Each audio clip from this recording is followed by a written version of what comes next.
Hello नमस्कार दोस्तों, आपका अपने परिवार साथ शिक्षा में आपका स्वागत है। मैं हूं नरेंद्र कुमार।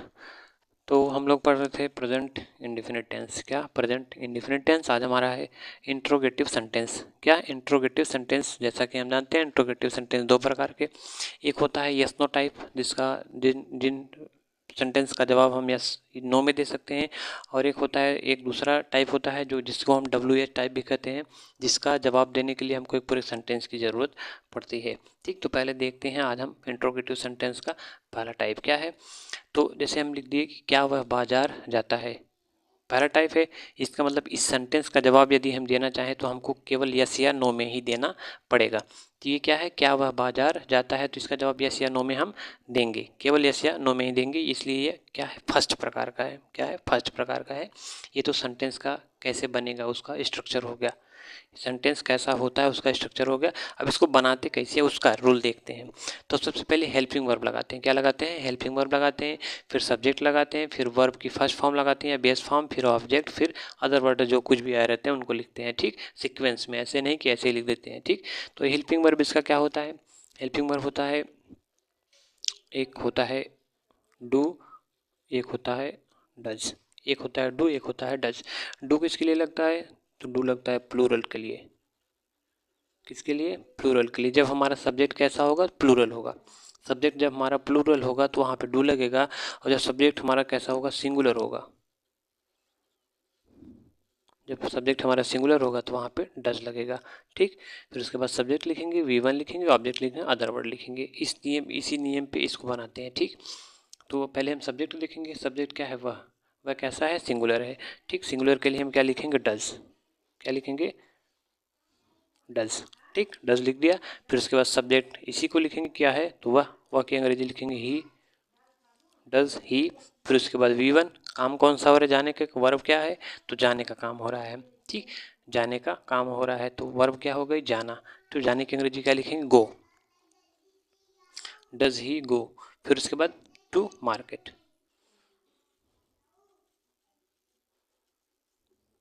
ठीक, क्या लिखेंगे?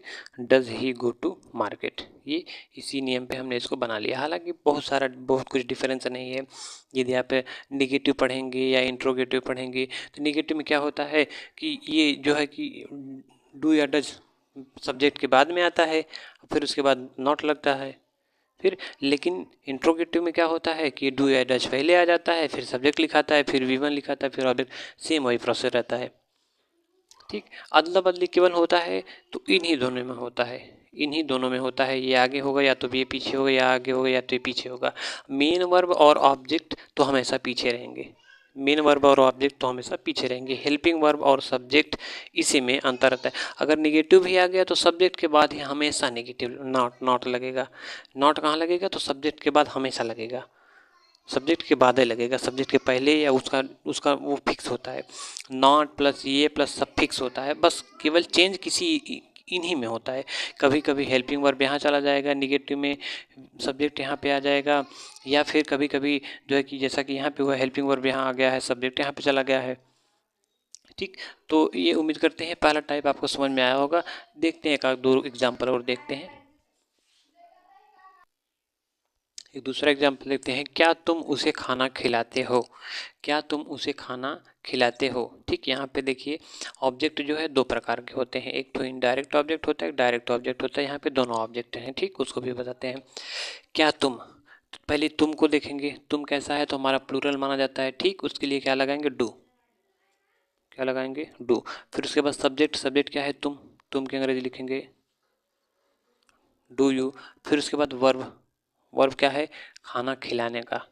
खिलाने की अंग्रेजी क्या होती है? फीड।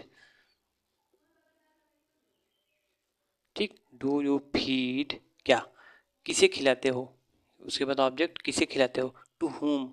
टू होम का जवाब जो देता है वो इनडायरेक्ट ऑब्जेक्ट होता है। डू यू फीड हिम, क्या, फूड। क्या खिलाते हो? तो भोजन। क्या खिलाते हो? तो भोजन खिलाते हो। इस तरीके से बनाएंगे। Do you feed him food, क्या तुम उसे भोजन खिलाते हो? ठीक, फिर बताते हैं। ये डू क्यों लगाए? क्योंकि सब्जेक्ट हमारा प्लूरल था। ठीक। फिर उसके बाद सब्जेक्ट लिख दिए यू, फिर उसके बाद V1 लिख दिए, खिलाने का काम हो रहा है, फिर D लिख दिए। फिर उसके बाद किसे खिला रहे हो, किसे, तो हिम, उसे खिला रहे हैं, उसे, ठीक। फिर उसके बाद क्या खिला रहे हो, तो भोजन खिला रहे हैं, do you feed him food. उम्मीद करते हैं ये समझ में आया होगा। चलते हैं दूसरे नियम पे।